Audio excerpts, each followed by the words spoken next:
Once upon a time, there was a young bird named Joey.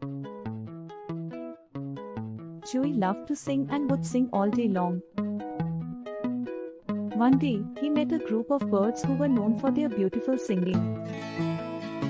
Joey was excited to join them and show off his own singing skills.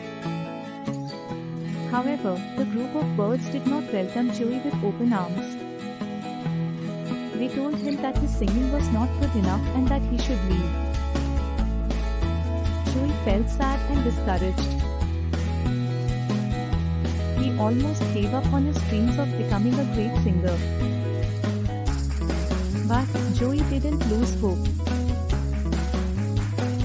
He kept practicing every day, determined to improve his singing skills. One day, he decided to sing in front of the same group of birds who had rejected him before. To his surprise, the group of birds was amazed by his singing. They realized that Joey had worked hard and improved his skills.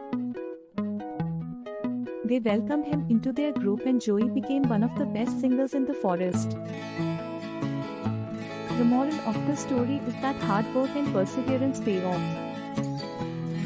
We should never give up on our dreams and goals, even if we face rejection or criticism.